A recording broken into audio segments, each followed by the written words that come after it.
we lose our entire starting offensive line plus one or two quality backups, and we lose our top two tight ends. So, we'll have to replace those guys as best as we can. And when you play 14, 15 games in a season like we have the last two, you deal with adversity every season.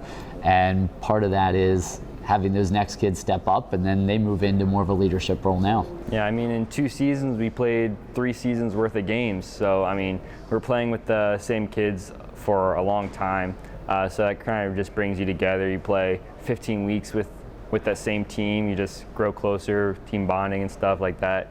And then you head into the next season with some of the returning guys. It's just really nice to have that tight-knit team that you can then advance through the next week and hopefully do it again. The expectation of the people is probably to do what we've done the past 2 years.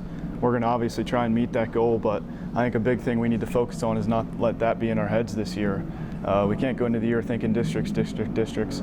First week, E-Town, that's what we got to have our minds on. Every day of practice, got to work on it, get better. 1 week at a time, can't look ahead. This day and age, it's hard to get kids to be multi-sport athletes, and we preach that, and they're just different obstacles you deal with. And the big message we want to deliver to our kids is, look, we don't need 50, 60 kids on the bus. If we've got 40 on the bus and those 40 are the right kids, that's what we want. What are going to be the keys for Cocalico this year? I know what one's going to be. I mean, number one is the guys in the trenches. Number two is getting younger guys to take that next step and building their confidence. And then number three, I would say, is continuing to build depth. A coach-quarterback relationship or a play caller-quarterback relationship is just different than a lot of other relationships you have in sports. Like, you have to be on the same page. And when Josh was new to starting as a sophomore, it's harder to trust him because you haven't been through it. Where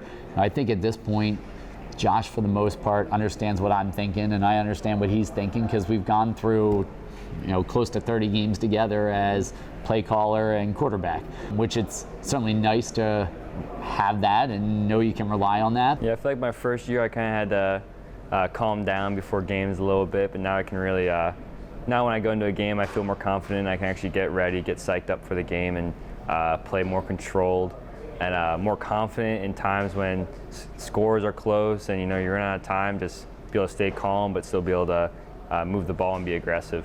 It'll be nice that I think most of the things teams can throw at him, he's going to have seen. So you hope that he can help steady the ship and get the team leading the right way. There are great quarterbacks before me. I think I feel like one thing that's going to be able to really enter me into that conversation is just having more on the ground, just kind of more contribution yards-wise. Also, just if we do go another section champ or another district run, that kind of thing. I feel like now our team's always in that conversation a little bit from our back-to-back districts, but I feel like something, if me personally, I want to get my name kind of as my legacy, would be another district run or just some better yards, better passing game. I remember when I was in middle school and the end of my midget career, I would always go to the games and see Noah Palm running around and all them guys, Brock Gingrich. Those are kind of when I remember growing up, coming into Cocalico football, and they would come to our practices at midgets and kind of talk to us, and I remember looking up to them a lot. And now I'm actually good friends with Noah and Brock, and it's just kind of cool how that all correlates around. Yeah. But yeah, now it's kind of cool that now we're the people in those shoes leading to kids in the midgets. So now they look up to us like I did to them. So it's just kind of cool how it all wraps around.